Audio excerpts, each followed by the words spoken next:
Bom dia, meus irmãos.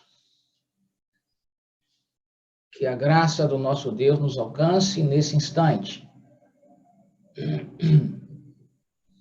Eu gostaria de, nesse momento, convidar a pessoa que está responsável para nos apresentar diante de Deus em oração, a fim de que possamos, então, também, pela mesma graça, termos acesso ao estudo da Santa Palavra de Deus. Pai eterno, querido Deus, te agradecemos, Senhor, por mais esse dia, pela semana, ó Deus, que se passou, Amém. e por essa agora, Pai, que está se iniciando. Ó Deus, só temos a te agradecer por todas as bênçãos, pelas tuas misericórdias, Senhor, pela tua graça, principalmente, ó Deus, pelo teu amor. Muito obrigada por teres enviado o nosso Salvador e irmão fiel, Jesus, Amém. para vir a esse mundo sofrer todos os sofrimentos e humilhações que ele sofreu por nós, para nos salvar e nos mostrar, Senhor, que também podemos vencer todas as provações que acontecem conosco nesse mundo aqui. Que possamos permanecer fiel a Deus, assim como o nosso pastor sempre nos fala. Que o Senhor possa guiar-nos, ó Deus, com teu Santo Espírito pela vereda desse mundo.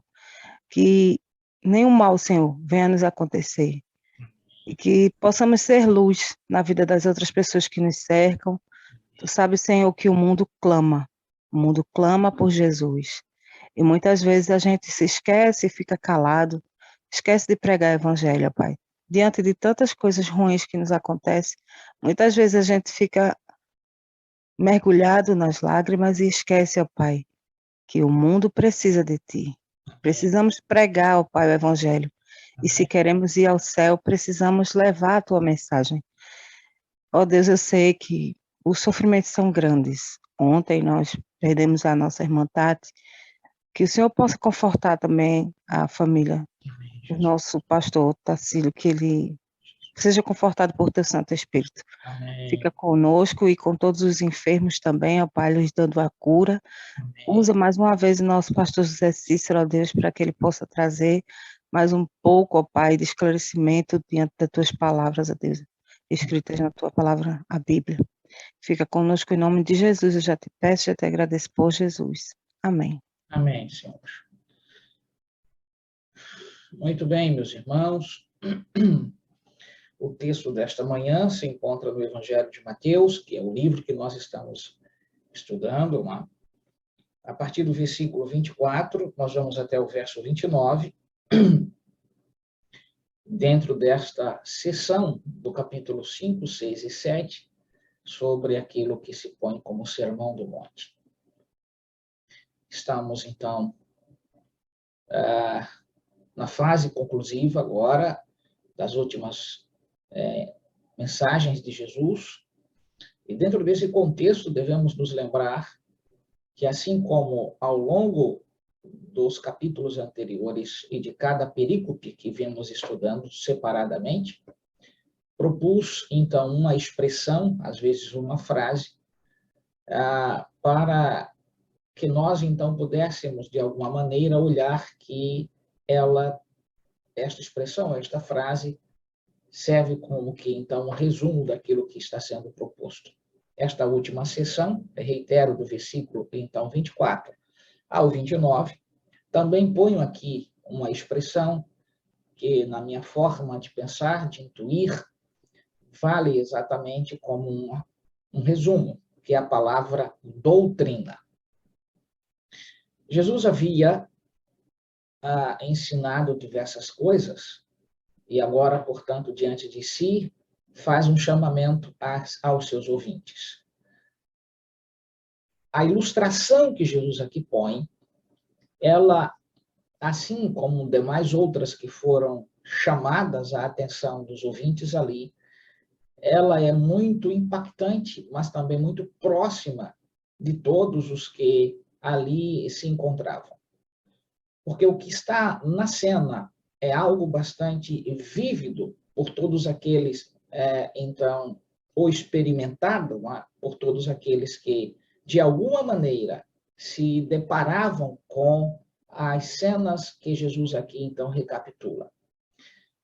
É verdade que aquela região era assim descrita, quando, durante o período do verão, todas as encostas, por onde, portanto, no período do inverno, as chuvas se derramavam e corriam e os rios se tornavam caudalosos, na parte da planície, então, durante o período de verão, ficava sempre uma relva muito atrativa.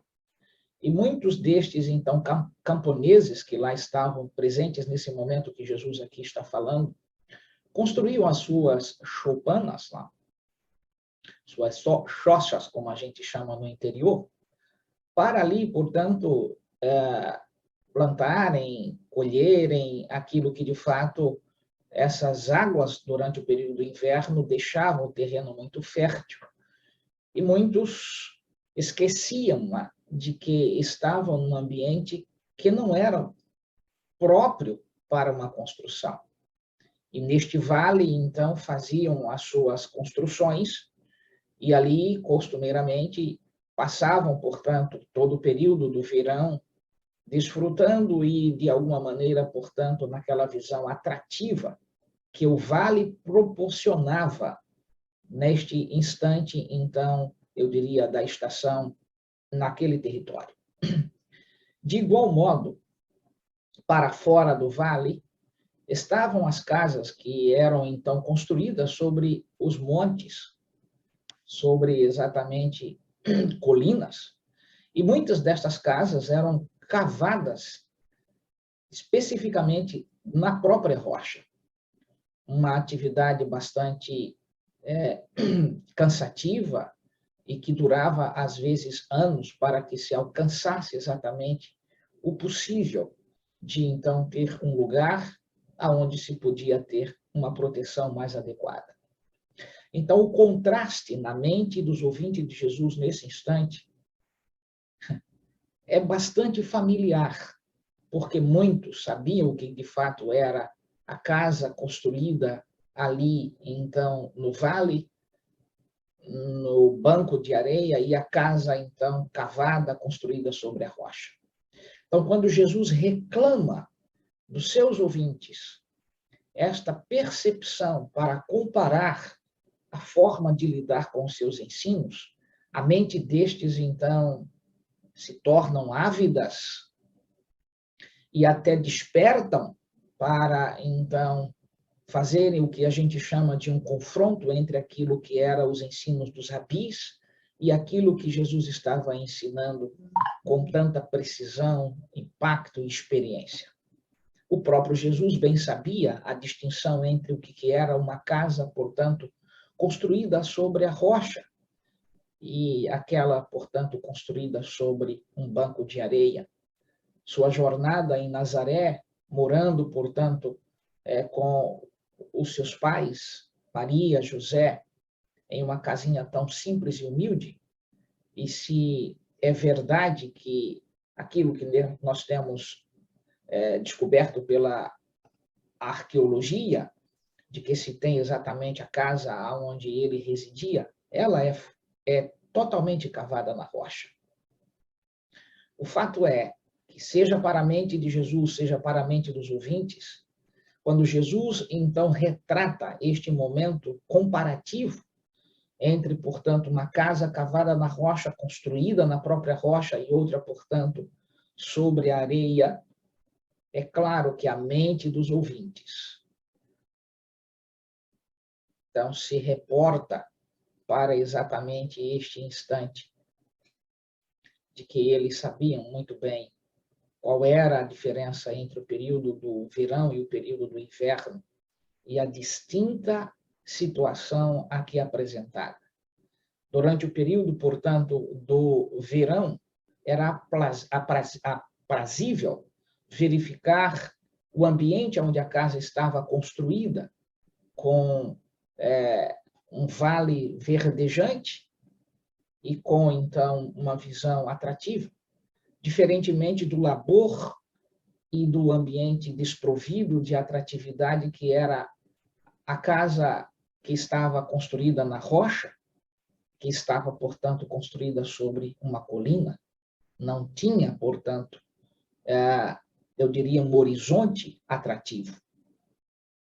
E quando Jesus, portanto, está aqui na conclusão do seu sermão, e ele reclama um despertamento desses ouvintes para que se tornem praticantes, e não apenas, portanto, desejosos de aprenderem sem colocar em prática aquilo que está sendo proposto, Jesus, então, faz esse aspecto de chamamento do olhar destes para essa ilustração que era vivenciada, experimentada por muitos daqueles que lá se encontravam. Quanto esta verdade impactava. E aí, esta é a razão porque os versos, então, 28 e 29, eles, então, chegam a dizer que Jesus, então, ao proferir essas palavras, os seus ensinos eram, então, de autoridade, porque eles se maravilhavam, então, da sua doutrina, que era prática, impactante, que não estava, portanto, trabalhada numa teoria. Religião que apenas, portanto, tem informação, mas não diz para mim nem para você o que devemos fazer, não é religião, é filosofia. A religião que se contenta apenas na contemplação não é a religião de Cristo. A religião que se limita, portanto, ao ensino da teoria, que enche a mente, portanto, de cansaço do ponto de vista informativo, mas você não descarrega na prática, no exercício daquilo, portanto, que você teoriza, não pode ser religião, continua sendo filosofia. Nós precisamos entender a prática do cristianismo a partir exatamente dessa conclusão que Jesus aqui faz no seu sermão.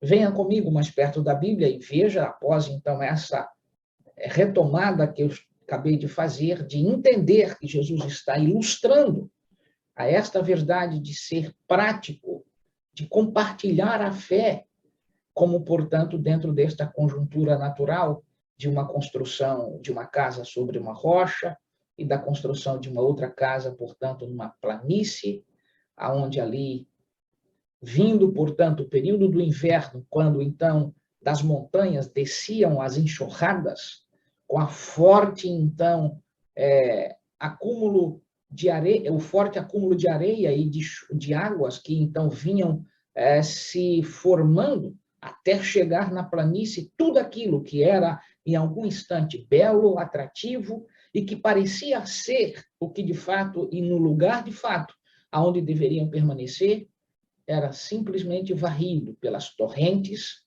que desciam das montanhas. Não obstante, no sentido oposto, o lugar não atrativo, difícil para a própria construção, às vezes anos para terminá-la, era onde existia total proteção. Você entendeu o recado de Jesus aqui? Nem tudo que brilha, nem tudo que é atrativo, significa, portanto, que ali você encontrará sua defesa e sua proteção. Às vezes, os lugares esmos, desprovidos de atratividades, é exatamente aonde nós teremos maior segurança. O que eu estou dizendo, em outras palavras, fazendo aqui um paralelo eclesiástico, é que todas as vezes que nós montamos a ideia de que a Igreja de Deus precisa de atrativos, de petiscos ou petiscos, para então despertar o apetite para algo maior, nunca foi a forma como Jesus, portanto, tratou a sua igreja e fundou a sua igreja. Ela está fundamentada sobre a rocha, sobre ele mesmo, sobre a verdade. E esta verdade, portanto, muitas vezes dói, machuca, quando analisamos que temos de, mediante os ensinos, as doutrinas apresentadas, abrirmos mão daquilo que parece ser mais fácil, atrativo, bucólico, de alguma maneira, portanto, cheio de prazeres, mas que nós envolvidos tantas vezes com estas coisas, esquecemos que o lugar onde estamos fundamentados é falso. Falso no sentido de falta de estrutura, de segurança. E vindo por tantas tempestades, as dificuldades, certamente aquela estrutura, construção, não suportará os desafios das águas caudalosas e das tempestades que se desembocam sobre o ambiente. Esta imagem Jesus estava retomando na mente, portanto, daqueles que lá estavam. E não é diferente para a igreja. Há muitos que estão buscando petiscos na igreja, atrativos, e esquecem que o único fundamento que de fato nos mantém com segurança é se estivermos alicerçados em Cristo Jesus. E nem sempre é preciso que o ambiente se torne um palco de atração de luzes e cores, glamoures, como sendo, portanto, evidência de que Deus está presente. Todas as vezes que nós olhamos a forma como Jesus ensina e a forma como ele requer que aqueles seus ouvintes se tornem praticantes, e aí nós temos de formular a pergunta: praticantes do quê? Do que nós queremos? Do vale, onde a gente pode construir da forma que a gente bem quer, porque lá é mais atrativo? Então, alvoredo? Então, relvas? O ambiente, portanto, é, de alguma forma, tão idílico que nós não temos mais nenhuma preocupação de nos lembrar que o tempo vai chegar e as tempestades vão vir, e o alicerce que nós temos é falso, porque ficou preso apenas ao que os olhos podem, então, abraçar, receber. Amigos e irmãos, doutrina pode ser, de alguma forma, algo, talvez, desprovido de carne, mas a carne não se sustenta sem o esqueleto, ao que eu comparo, portanto, as doutrinas de nossa igreja como o esqueleto. A carne não se sustenta sem antes termos o esqueleto. Comparo esta situação com o texto, portanto, do profeta Ezequiel. O vale dos ossos secos.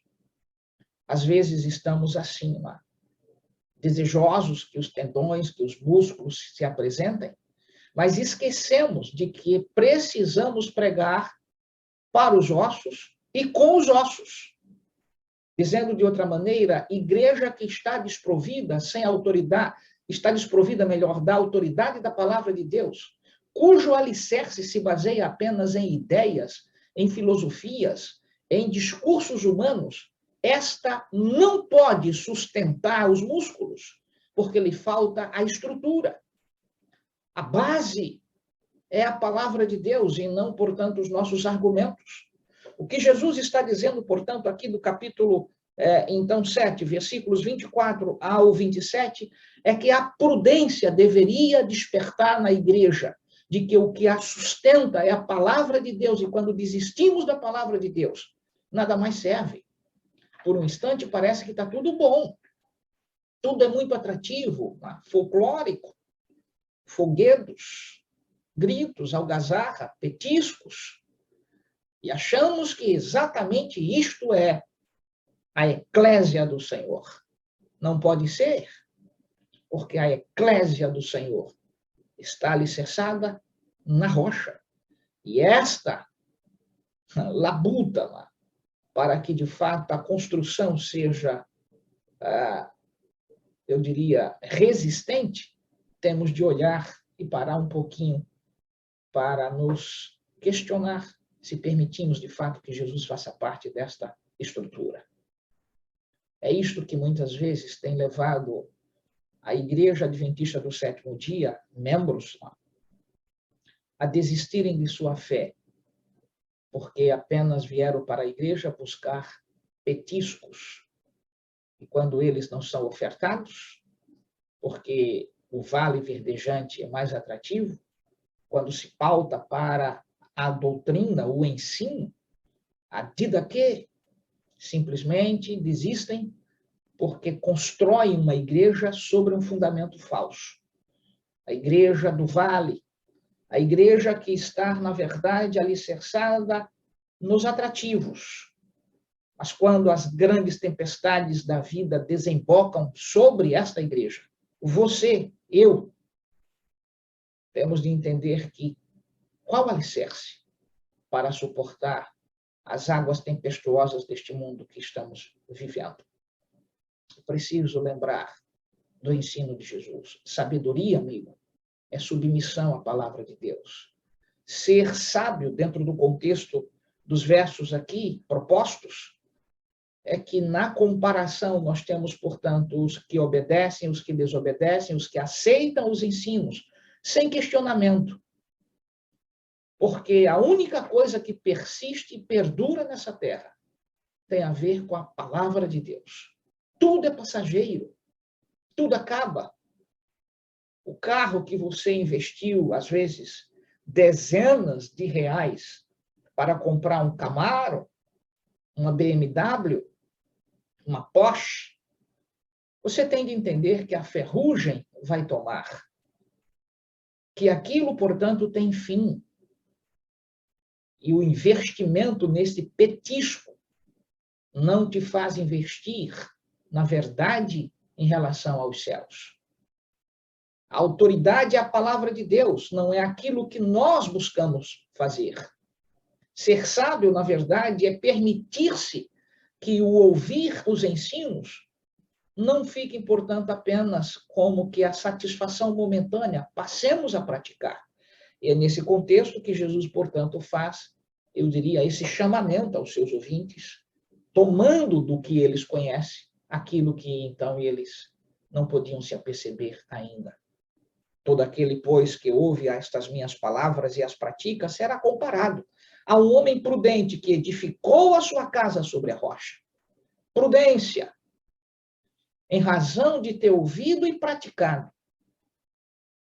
É isto que gera, portanto, em nós, cristãos, a distinção entre o que estar na igreja apenas em busca de petiscos e aqueles que então vieram à igreja do Senhor, a eclésia de Deus, porque estão dispostos a passar, então, por aquilo que nós poderíamos chamar da grande luta de aceitar os ossos muitas vezes e lembrar que eles é que sustentam os músculos do corpo. Dizendo de outra maneira, meu querido amigo e irmão, se a palavra de Deus não é o que nos sustenta, não há igreja. Há clube, há interesses. E é isto que nós temos encontrado nesses últimos 15 anos.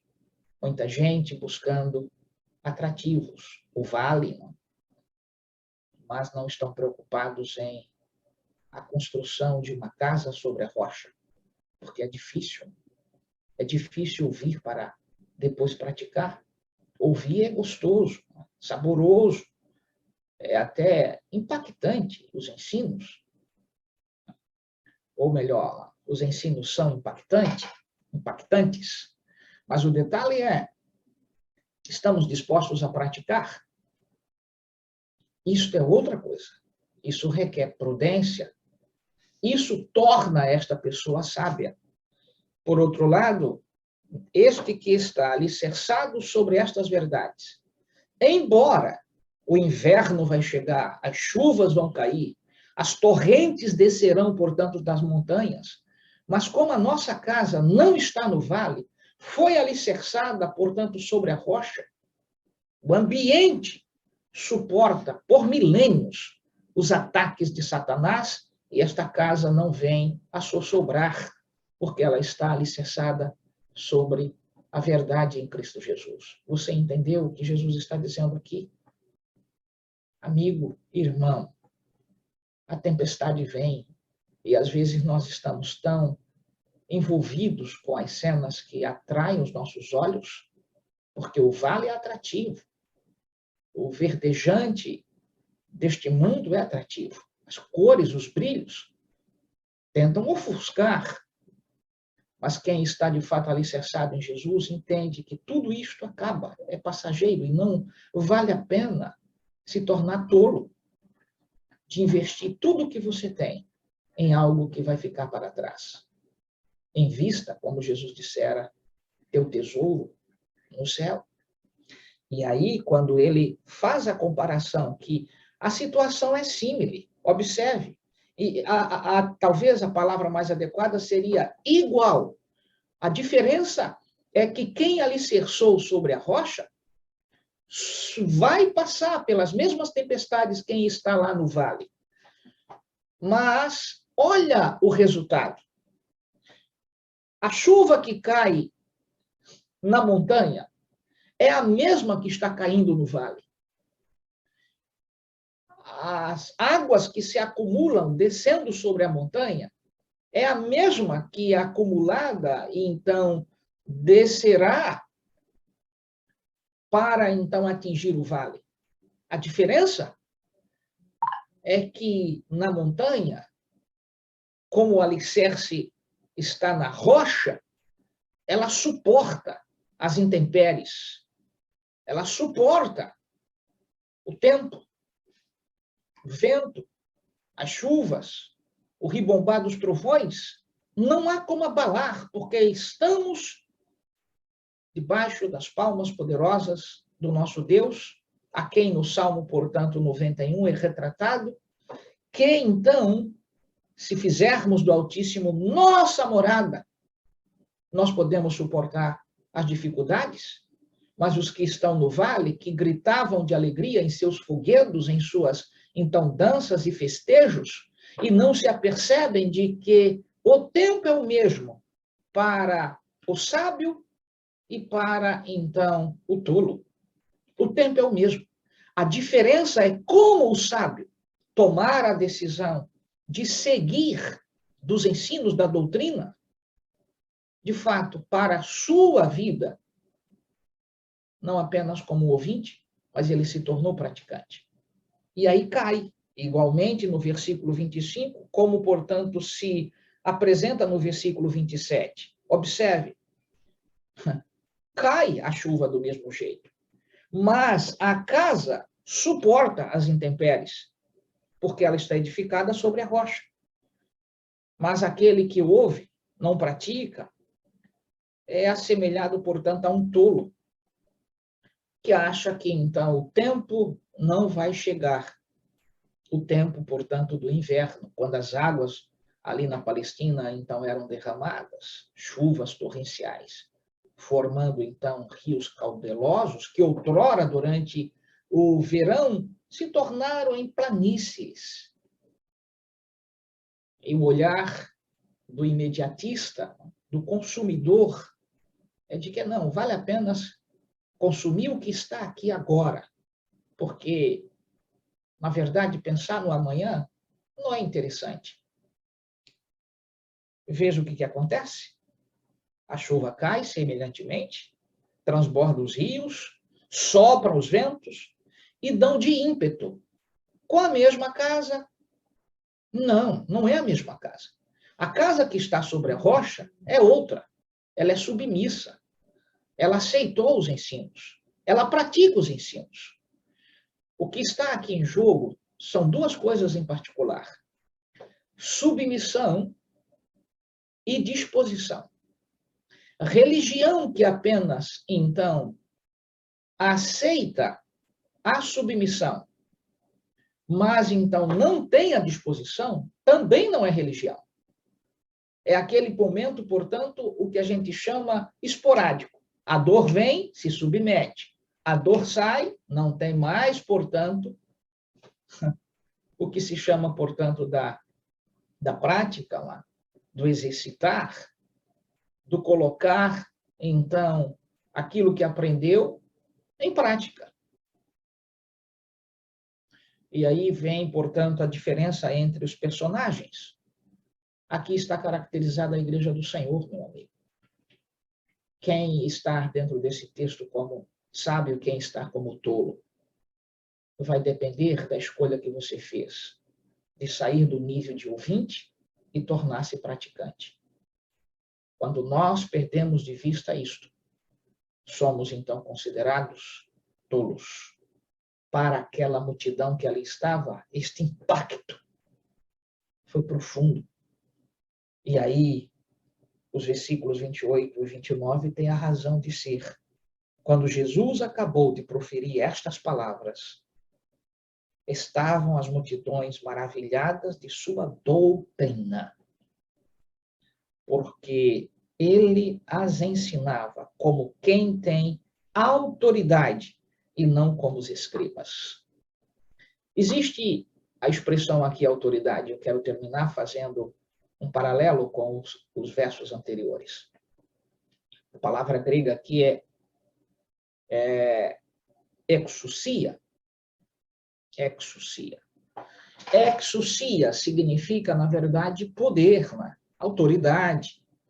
Mas há uma distinção profunda entre a autoridade, o que a gente chama, portanto, derivada, e a autoridade, portanto, nata, a autoridade essencial. A exousia que o Estado te dá a autoridade de seres, portanto, um policial, um soldado, um gari, autoridade dentro do ambiente que você tem. Autoridade civil. Essa era a autoridade que os rabis possuíam.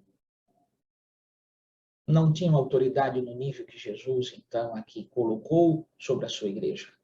Autoridade essencial na palavra e não apenas no discurso. Há muitas autoridades na terra, mas nem todas elas foram constituídas pelo Senhor.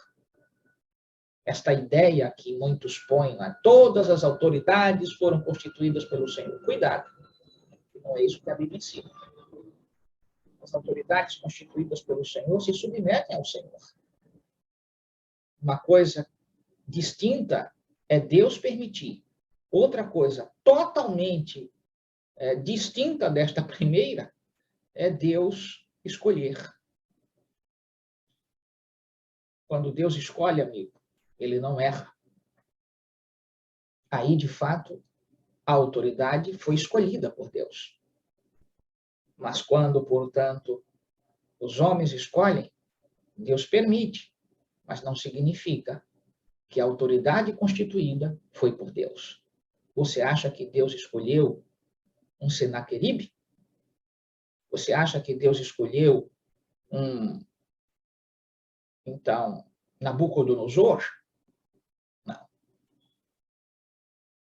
Deus, na verdade, dá dons aos homens, condições, mas quando Deus escolhe, o comportamento é outro, a forma de viver é outra, a autoridade é outra, não é autoridade civil, é a autoridade na palavra de Deus.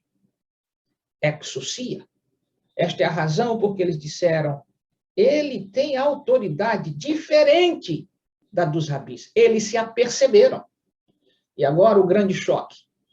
Praticar o que Jesus ensinou ou continuar na velha história rabínica, destituída, portanto, de prática, mas alicerçada exclusivamente nas teorias humanas. Esse é o drama que você também enfrenta. Vamos continuar na santa e velha palavra de Deus? Ou então nas novidades, naquilo, portanto, que o mundo oferece, destituído de exousia, autoridade na palavra, mas autoridade civil. E aí você deve concluir se perguntando, meu Deus, estou com a minha casa de fato alicerçada na rocha? Esta casa pode suportar as intempéries da decepção, da desunião, do abandono, da doença. Esta casa pode suportar, Senhor, a perda, a solidão, a angústia, porque essas são as aflições de todos nós cristãos. Pode suportar? A resposta, amigo, é dada pelo próprio Jesus. Pode, se você estiver edificado em mim. Você pode suportar. Não seja tolo. não busque construir a sua jornada nessa terra no vale, porque o inverno vem e as caudelosas, então, eu diria, correntes de águas podem destruir completamente aquilo que você achava que estava em segurança.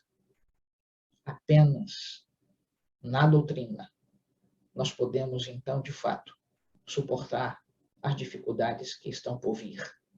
Que Deus te abençoe. Que Deus te desperte a ser uma pessoa sábia, a ser uma igreja que está pronta para alimentar, acolher, recepcionar, porque embora podemos não ter os atrativos, por favor, como líder, não seja ignorantes de botar petiscos em sua igreja, aonde você atua. Apresente a santa e palavra de Deus, a única autoridade de fato, o que perdura eternamente. Um texto que me vem à mente, em Isaías, eu gostaria que você, portanto, acompanhasse comigo agora. Isaías, capítulo 41, verso 10, e eu encerro aqui. Isaías 41, verso, então, 10, diz assim: Não temas, porque eu sou contigo. Não te assombres, porque eu sou teu Deus. Eu te fortaleço e te sustento e te ajudo com a minha destra fiel. Que isso seja o nosso alicerce. Que a palavra de Deus, que perdura eternamente, tudo neste mundo passa, mas as palavras do Senhor não podem passar. Por isso, meu querido amigo, edifique sobre a rocha. Que Deus te abençoe. Vamos orar.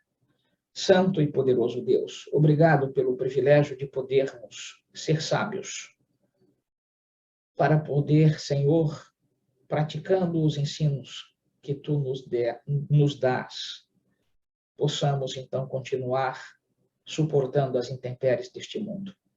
Talvez aonde estamos edificados não seja atrativo, porque nem sempre a tua igreja foi constituída como sendo um palco ou então um ambiente de palhaçada.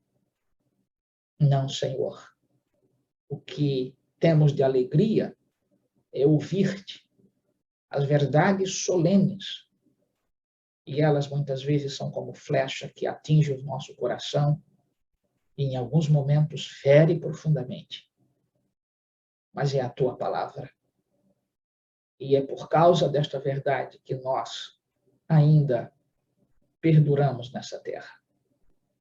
Senhor, que a tua igreja que aqui está presente não afete a tua sã doutrina, levando para dentro da igreja petiscos, mas poderosamente a tua palavra, em nome de Jesus.